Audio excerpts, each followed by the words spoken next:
Class chapter start कर रहे हैं हम पॉलिटिकल साइंस का। चैप्टर नंबर 7 है जन आंदोलनों का उदय। ठीक है, जन आंदोलनों की प्रकृति क्या है, चिपको आंदोलन से संबंधित हम कुछ तथ्यों के बारे में इस चैप्टर में अध्ययन करेंगे। सबसे पहले देखिए, इस अध्याय के शुरुआती चित्र पर ध्यान दीजिए। आप इसमें क्या देखेंगे? गांव की महिलाओं ने सचमुच पेड़ों को अपनी बाहों में बांध रखा है। देखिए, मैं आपको चित्र दिखा देती हूँ। यहाँ से आपको ये फिगर क्लियर हो गया होगा। तो इस फिगर में मुख्य रूप से क्या दिखाया गया है कि गांव की जो फीमेल्स हैं उन्होंने क्या कर रखा है, पेड़ से वो चिपके हुए हैं। ठीक है, सचमुच पेड़ों को अपनी बाहों में बांध रखा है। क्या ये लोग कोई खेल खेल रहे हैं या कोई लोग ये लोग जो हैं वो कोई त्यौहार मना रहे हैं? दरअसल चित्र में नज़र आ रहे लोग ऐसा कुछ नहीं कर रहे हैं। यहाँ जो तस्वीरें दी गई हैं उसमें सामूहिक कार्रवाई की एक असाधारण घटना को दर्ज किया गया है। यह घटना 1970 में घटी, जब मौजूदा उत्तराखंड के एक गांव के स्त्री पुरुष एकजुट हो गए थे। यह घटना कब घटी थी? 1973 के अंदर घटी थी, जब वहां के जो गांव पुरुष थे वो जो स्त्री पुरुष थे वो एकजुट हो गए थे और जंगलों की व्यावसायिक कटाई का विरोध किया। सरकार ने जंगलों की कटाई के लिए अनुमति दी थी। गाँव के लोगों ने अपने विरोध को जताने के लिए एक नई तरकीब अपनाई।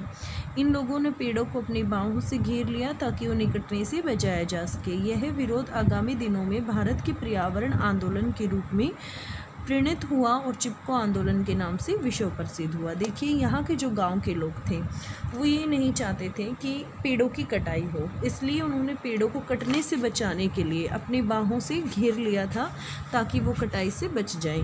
जो ये चीज़ आपको दिखाई दे रही है, ठीक है, इसके अंदर तो ये जो मतलब उस टाइम पे आंदोलन हुआ था पेड़ों को बचाने के लिए, यह आंदोलन विश्व प्रसिद्ध हुआ था और बाद में इसे चिपको आंदोलन के नाम से जाना गया था। चिपको आंदोलन देखते हैं। इस आंदोलन की जो शुरुआत है बेटा वो कहाँ से हुई? उत्तराखंड के 2-3 गाँव से हुई। इसके पीछे एक कहानी है। गाँव वालों ने वन विभाग से कहा कि खेती बाड़ों के औजार बनाने के लिए हमें अंगूर के पेड़ काटने की अनुमति दे दी जाए। जो गाँव के लोग थे वो वन विभाग से, ठीक है, फॉरेस्ट जो डिपार्टमेंट है उससे परमिशन मांग रहे थे कि हमें खेतीबाड़ी के कुछ औजार बनाने हैं और हमें अंगूर के पेड़ काटने की अनुमति दे दी जाए। लेकिन जो वन विभाग था, जो फॉरेस्ट डिपार्टमेंट था, उसने उस चीज़ के लिए इनकार कर दिया था। बहरहाल विभाग ने खेल सामग्री के एक विनिर्माता को ज़मीन का यही टुकड़ा व्यावसायिक इस्तेमाल के लिए आवंटित कर दिया था। इससे गाँव वालों में रोष फैल गया। देखिए, उन्हें तो परमिशन नहीं हुई नहीं, ठीक है, लेकिन जो एक मैन्युफैक्चरर था, विनिर्माता था, उसे उन्होंने परमिशन दे दी, इजाज़त दे दी। इसकी वजह से गांव वालों में रोष फैल गया और उन्होंने सरकार के इस कदम का विरोध किया। यह विरोध बड़ी जल्दी उत्तराखंड के अन्य इलाकों में भी फैल गया। क्षेत्र की पारिस्थितिकी और आर्थिक शोषण के कहीं बड़े सवाल उठने लगे थे। गाँव वासियों ने मांग की, देखिए, गाँव वासियों ने मांग की कि जंगल का कटाई का कोई भी ठेका भारी व्यक्ति को नहीं देना जाना चाहिए। जो गांव के लोग थे उनकी डिमांड क्या थी? उनकी डिमांड थी कि जो भी मतलब ये ठेका दिया जा रहा है, ठीक है, जंगल की कटाई का, वो बाहर के लोगों को नहीं देना चाहिए। स्थानीय लोगों को जल, जंगल, जमीन जैसी प्राकृतिक संसाधनों का कारगर नियंत्रण होना चाहिए। लोग चाहते थे कि सरकार लघु उद्योगों के लिए कम कीमत की सामग्री उपलब्ध कराएं और इस क्षेत्र के पारिस्थितिकी संतुलन को नुकसान पहुंचाए बगैर यहाँ का विकास सुनिश्चित करें। और आंदोलन ने भूमिहीन वन कर्मचारियों का आर्थिक मुद्दा भी उठाया और न्यूनतम मजदूरी की गारंटी की मांग भी की थी। अब देखिए, चिपको आंदोलन में महिलाओं ने भी सक्रिय भागीदारी की थी। जैसे कि मैंने आपको पहले ही चित्र में क्लियर किया था कि किस तरीके से औरतें पेड़ों को अपने बाहों में भरे हुए थी उन्हें कटने से बचाने के लिए। तो यहाँ से हम आइडिया लगा सकते हैं कि जो औरतें थीं उन्होंने भी सक्रिय भूमिका अदा की थी। यह आंदोलन का एकदम नया पहलू था। इलाके में सक्रिय जंगल कटाई के ठेकेदार यहाँ के पुरुषों को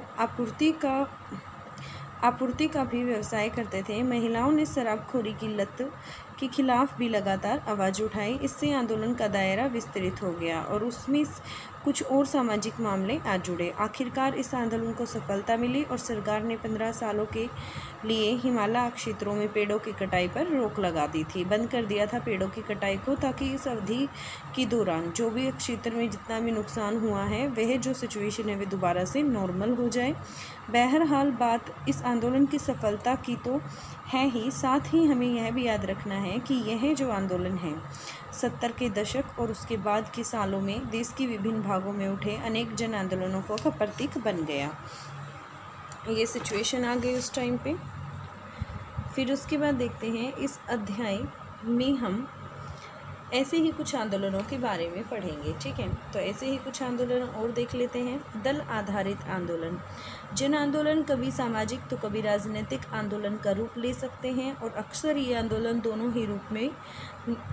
ही रूपों के मेल से बने हुए नजर आते हैं। उदाहरण के लिए हम अपने स्वाधीनता आंदोलन को ही ले, यह मुख्य रूप से राजनीतिक आंदोलन था। जो हमारा स्वाधीनता आंदोलन था वो मुख्य रूप से राजनीतिक आंदोलन था, लेकिन हम जानते हैं कि औपनिवेशिक दौर में सामाजिक आर्थिक मसलों पर भी विचार का मंथन चला। ये राजनीतिक आंदोलन था। और जब औपनिवेशिक दौर था, जब हम गुलाम थे ब्रिटिश के, तो उस टाइम पे सामाजिक आर्थिक मसलों पर भी विचार मंथन चला, जिससे अनेक स्वतंत्र सामाजिक आंदोलनों का जन्म हुआ। जैसे कि जो ये आंदोलन थे इसमें और सामाजिक स्वतंत्र आंदोलन कैसे थे, जैसे जाति तथा विरोधी आंदोलन था, किसान सभा आंदोलन था, मजदूर संगठनों के आंदोलन थे। ये आंदोलन 20वीं सदी के शुरुआती दशकों में अस्तित्व में आए।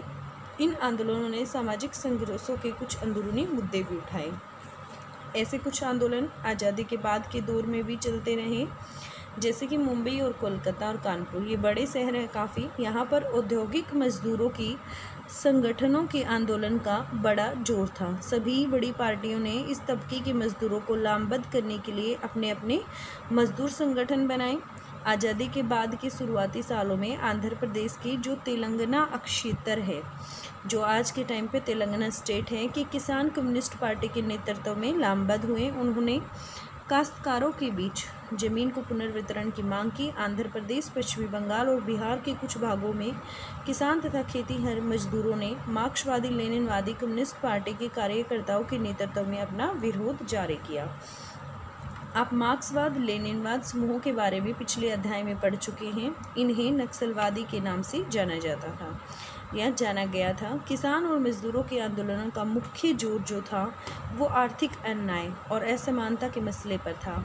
ऐसे आंदोलनों ने औपचारिक रूप से चुनाव में भाग तो नहीं लिया, लेकिन राजनीतिक दलों से इनका नज़दीकी रिश्ता कायम रहा। इन आंदोलनों में शरीक कई व्यक्ति और संगठन राजनीतिक दलों से सक्रिय रूप से जुड़े।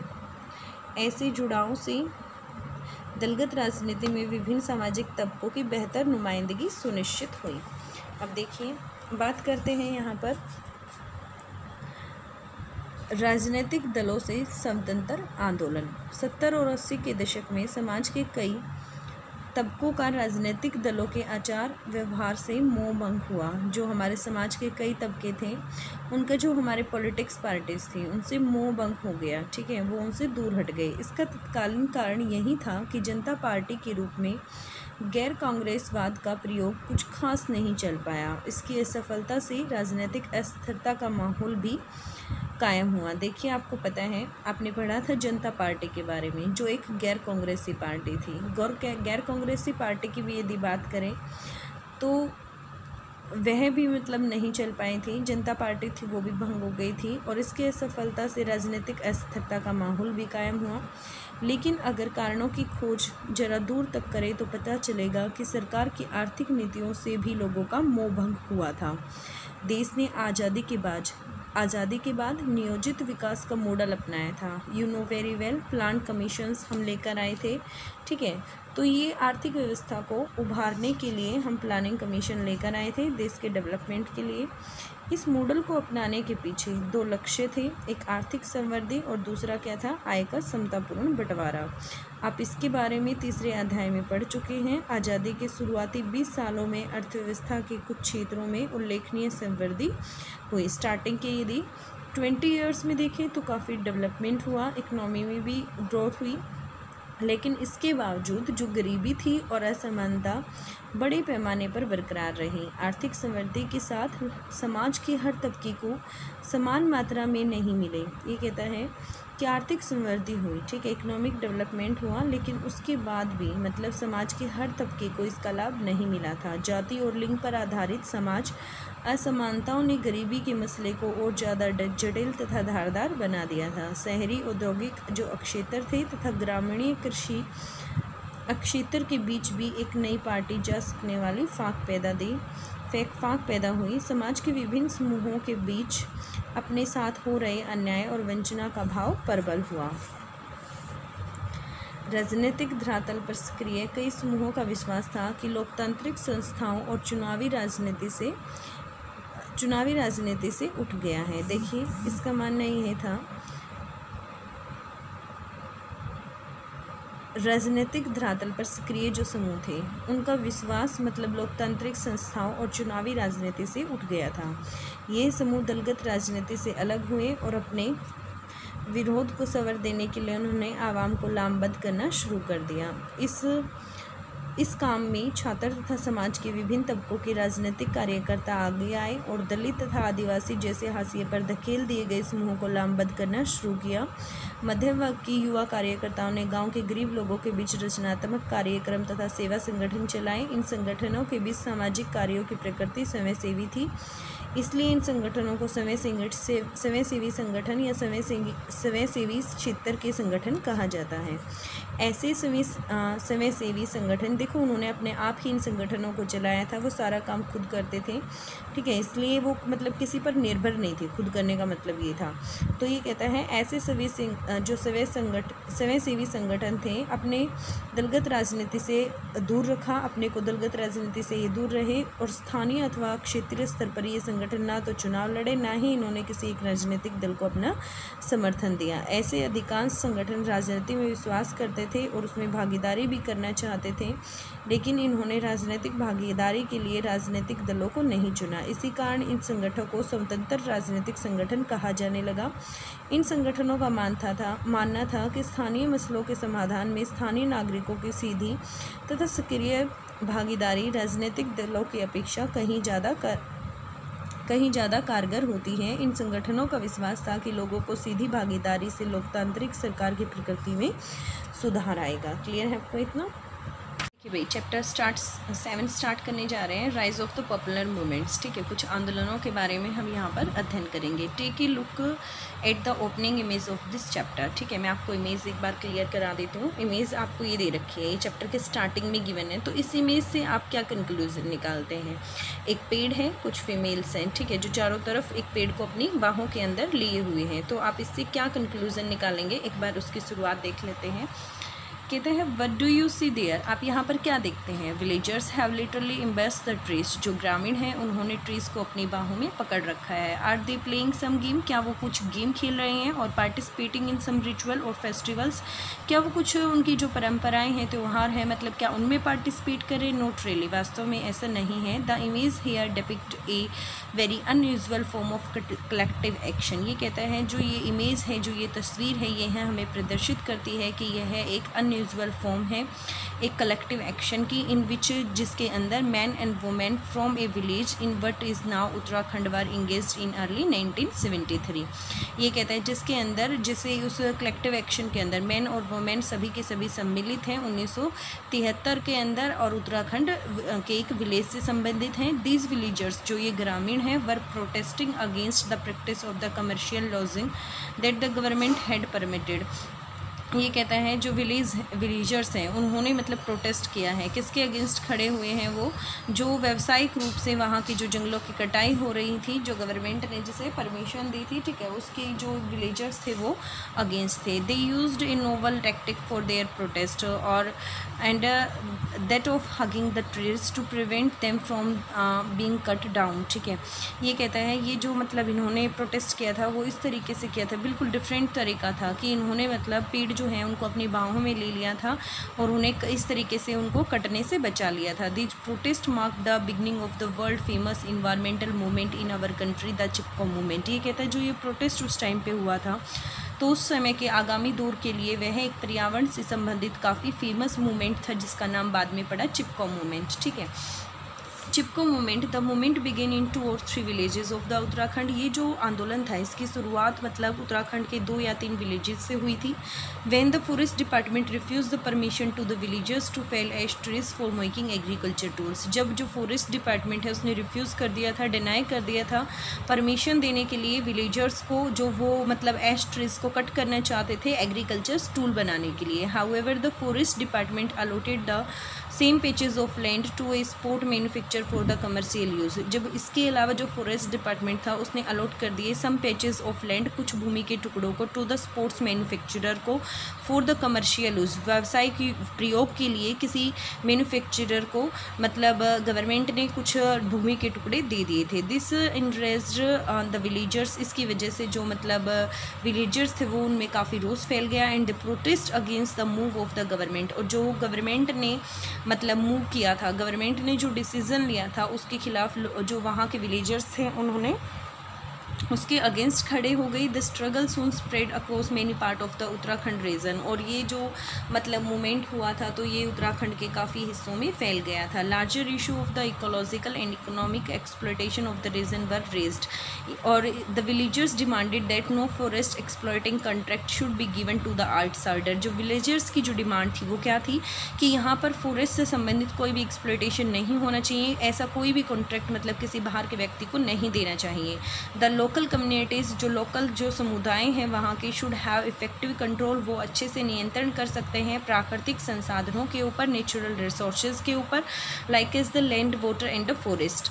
दे wanted the government to provide low cost material to small industries. वो चाहते थे कि जो गवर्नमेंट है वो कम मूल्य के मटेरियल्स, कम मूल्य के पदार्थों को छोटे उद्योगों को मतलब उपलब्ध कराएं एंड इंश्योर डेवलपमेंट, और डेवलपमेंट जो विकास करे उस रीजन, उस क्षेत्र के अंदर without disturbing the ecological balance. ठीक है, वहाँ का जो पर्यावरणिक संतुलन है उसे इम्बैलेंस किए बिना, ठीक है, उसे डिस्टर्ब किए बिना मतलब वहाँ पर वो अच्छे से यहाँ का विकास करे। The movement took up economic issue of landless forest worker. और जो ये मूवमेंट था took up the economic issues, उसने कुछ इकोनॉमिक इश्यूज़ भी उठाए जैसे कि लैंडलेस जो फॉरेस्ट वर्कर्स के थे जिनके पास भूमि नहीं थी, ऐसे फॉरेस्ट वर्कर के लिए, and asked for the guarantee of minimum wages. और उनके लिए उन्होंने डिमांड की कि कम से कम उनको मिनिमम वेजेस जो है, मिनिमम इनकम उनको मिलनी चाहिए। Women active participation in Chipko exhibition was very novel aspects of the movement. ये कहता है कि वुमेन ने, देखो आपने देखा है स्टार्टिंग में कि किस तरीके से वुमेन जो है वो ट्रीज को अपनी बाहों में लिए हुए थी।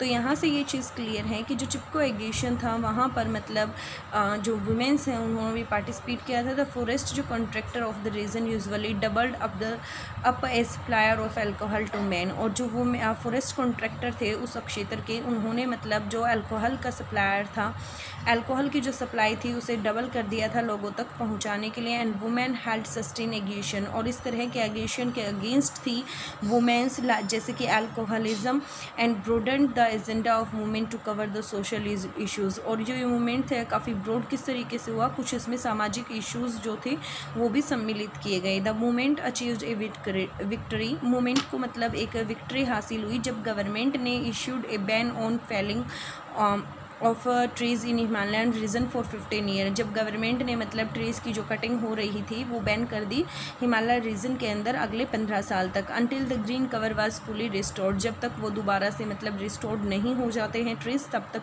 15 ईयर के लिए वहाँ पर कोई इलीगल कटिंग मतलब कोई भी वहाँ पर ट्रीज़ की कटिंग नहीं होगी। But more than that the Chipko movement, लेकिन इसके अलावा जो है वो Chipko movement which started over a single issue, जब जो मतलब एक सिंगल इशू के साथ स्टार्ट हुआ था, become a symbol of many such popular movement. यह एक चिन्ह बन गया, एक सिंबल बन गया बहुत सारे जो प्रसिद्ध मूवमेंट थे, प्रसिद्ध आंदोलन थे उनके लिए, emerging in different part of the country during the 1970 and later. In this chapter we shall study some of these movements, और इनमें से ही कुछ मूवमेंट्स के बारे में हम यहाँ पर इस चैप्टर में स्टडी करेंगे। पार्टी बेस्ड मूवमेंट की देखते हैं। पॉपुलर जो मूवमेंट है, प्रसिद्ध जो मूवमेंट्स आंदोलन हुए हैं, may take the form of social movements, उन्होंने मतलब जो रूप ले लिया एक तरीके से सामाजिक आंदोलन का या राजनीतिक आंदोलन का, ये दोनों ही आपस में ओवरलैप कर गए। Open and overlap between the two. The national the nationalist movement, जो राष्ट्रीय आंदोलन है, for example was mainly A political movement, वह एक राजनीतिक आंदोलन बन गया। जो हमारा नेशनल, जो हमारा राष्ट्रीय आंदोलन हुआ था, शीघ्र ही उसने एक पॉलिटिकल मूवमेंट का रूप ले लिया था। But we also know that the deliberation on social and economic issues during the colonial period give rise to independent social movement. ये कहता है, इस तरीके से हम जानते हैं कि जो डेलिब्रेशन है, जो इंटेंशन है, वो किस पे, सोशल एंड इकोनॉमिक इश्यूज़ पे। जब कॉलोनियल पीरियड चल रहा था उस टाइम पे, तो उन्होंने कुछ इंडिपेंडेंट सोशल मूवमेंट भी उसमें से निकल कर आए थे। जैसे कि हम बात करते हैं यहाँ पे एंटी कास्ट मूवमेंट हुआ, किसान सभाज की बात कर सकते हैं, और फिर उसके बाद trade union movement in the earlier 20th century, और 20वीं शताब्दी में ट्रेड यूनियन मूवमेंट भी हुई। This movement reach issues related some underlying social conflicts, और इन मूवमेंट्स के अंदर कुछ ऐसे मुद्दों को उठाया गया जो सामाजिक झगड़े के कारण थे। Some of this movement continue in the post independence period as well. ये कहता है, इनमें से कुछ आंदोलन ऐसे भी थे जो स्वतंत्रता बाद के भी चले थे। The trade union movement had a strong presence among the industrial worker in major cities. ये कहता है, जो ट्रेड यूनियन मूवमेंट है, हैड ए स्ट्रॉन्ग प्रेजेंस, उसकी स्ट्रॉन्ग प्रेजेंस कहाँ पर थी? जो इंडस्ट्रियल वर्कर्स हैं उनमें, जैसे कि जो मेजर सिटीज़ थी like as Mumbai, Calcutta and Kanpur. All major political parties establish their own trade union. ये कहता है, जो मुख्य बड़ी बड़ी जो मेजर पार्टीज थी, उन्होंने अपने अलग से ट्रेड यूनियन की स्थापना की। मोबिलाइजिंग सेक्शंस ऑफ वर्कर, और इसमें काफ़ी मतलब जो वर्कर्स थे उनका भी क्या हुआ, मोबिलाइज हुआ। पीजेंट्स हैं तेलंगाना के अंदर, आंध्र प्रदेश के, organise massive agitation under the leadership of communist parties in the early years of independence and demanded redistribution of land to cultivators. ये बात करता है यहाँ पे, जो तेलंगाना के पीजेंट्स थे, किसान थे, ठीक है, वो काफ़ी खुश भी नहीं थे उस टाइम पे जो आंध्र प्रदेश की जो मतलब गवर्नमेंट थी उससे, और उन्होंने एक बहुत काफ़ी बड़े लेवल पर मतलब एगिएशन किया था अंडर द लीडरशिप ऑफ, किसकी लीडरशिप में? कम्युनिस्ट पार्टीज़ की लीडरशिप में, इन the early year of independence and demanded, और उन्होंने डिमांड किया लैंड कल्टिवेटर्स के लिए रिडिस्ट्रीब्यूशन होना चाहिए भूमि का। फिर उसके बाद कहता है, peasant and agriculture labours in part of Andhra Pradesh, West Bengal, Bihar adjoining areas continue their agitation under the leadership of Marxist Leninist workers. ये कहता है, ये जो पीजेंट्स थे, एग्रीकल्चर लेबर्स थे आंध्र प्रदेश में, वेस्ट बंगाल में, बिहार में, या इनसे संबंधित जो आसपास का एरिया था, वो सभी के सभी जो मार्क्स लेनिन वर्कर्स थे, ठीक है, उसकी लीडरशिप में इन्होंने मतलब अपने मूवमेंट को जारी रखा। हु वर नोन एज नेक्सलिस्ट, और उन्हें नक्शवादी के नाम से जाना जाता था। ये आप पिछले अध्याय में भी देख चुके हैं।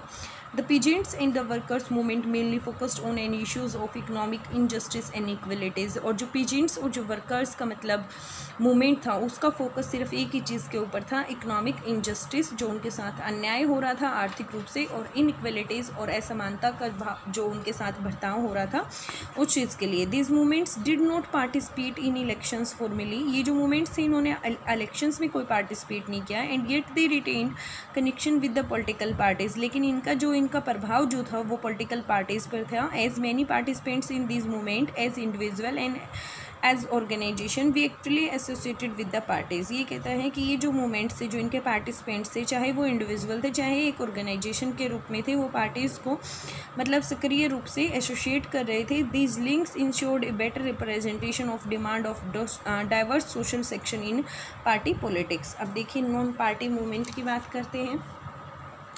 In 1970 and 1980 many section of the society become disillusion, ठीक है। जो 1970 और 1980 के बीच में हमारी सोसाइटी में जैसे बहुत सारे सेक्शंस हैं, तो जो हमारी सोसाइटी के मेनी सेक्शंस हैं, disillusion with the functioning of political parties, ठीक है। जो उनका भरम था, इल्यूजन भरम होता है, डिसइल्यूजन जो उनका भरम था वो दूर हो गया पॉलिटिकल पार्टीज से, मतलब एक तरीके से विश्वास उठ गया। Failure of the Janata experiment, you know very well, last chapter में आपने जनता पार्टी के बारे में पढ़ा था। जो कांग्रेस के जितने भी विपक्षी दल थे वो सभी के सभी जनता पार्टी में सम्मिलित हो गए थे, और जनता पार्टी में कोई स्टेबिलिटी नहीं रही थी, क्योंकि वहाँ पे 3 प्राइम मिनिस्टर, मतलब 3 व्यक्ति ऐसे थे जो प्राइम मिनिस्टर के पद के लिए मतलब खड़े थे, कंपिटिटर थे एक दूसरे के लिए, और 2 प्राइम मिनिस्टर बने। उसके बाद उनकी वहाँ पे पार्टी की स्टेबिलिटी भी नहीं रही, और उन्होंने लोकसभा में अपना बहुमत को खो दिया था, ठीक है।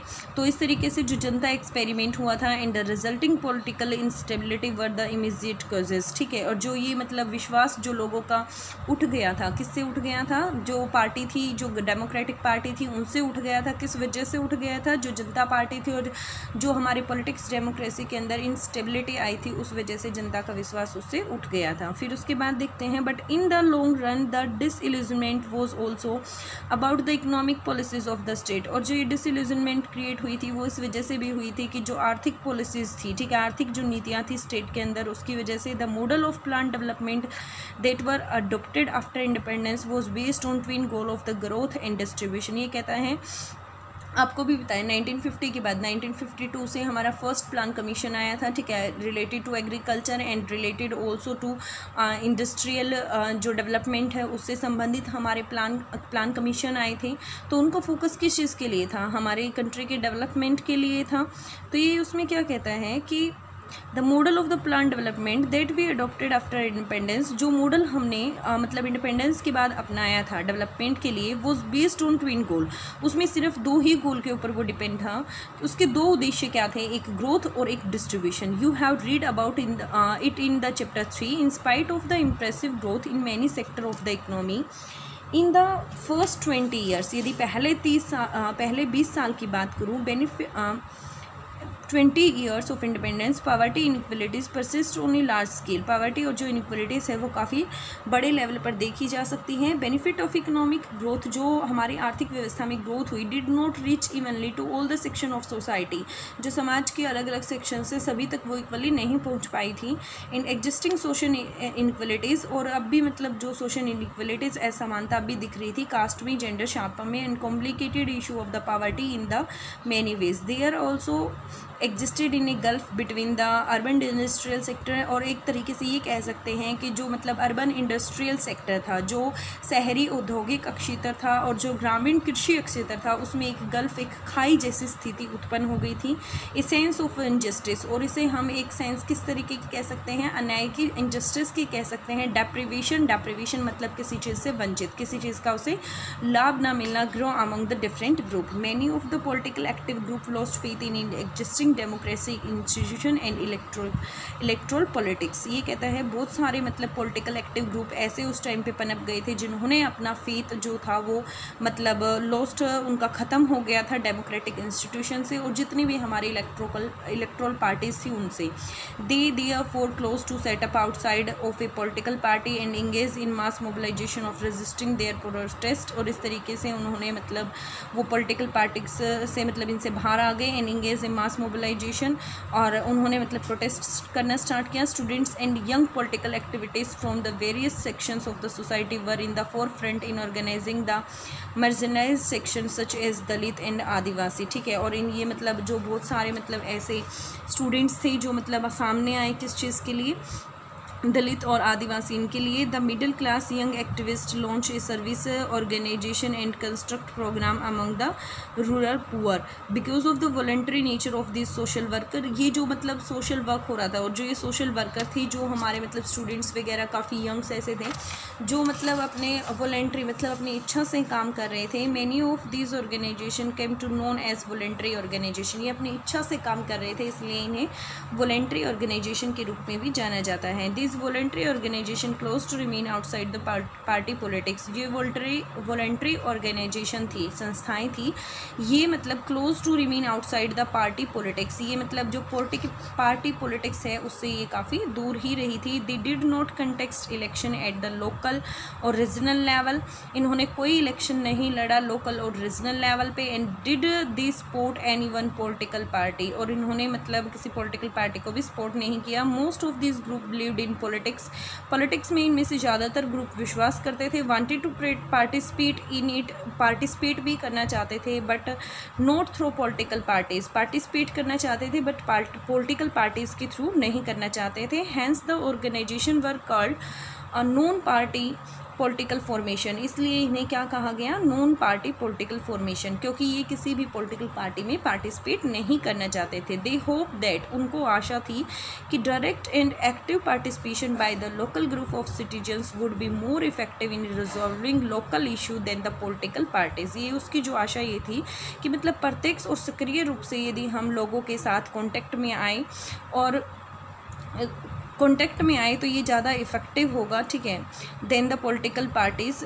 It was also hope that the direct participation by the people will reform the nature of democratic government. और इनका ऐसा भी मानना था कि जो प्रत्यक्ष रूप से यदि जनता अपने डिसीजंस के लिए मतलब पार्टिसिपेट करे तो जो मतलब डेमोक्रेटिक गवर्नमेंट जो है उसका नेचर जो है, उसकी प्रकृति जो है वो भी चेंज हो जाएगी। Such voluntary section organisation still continue their work in rural and urban areas.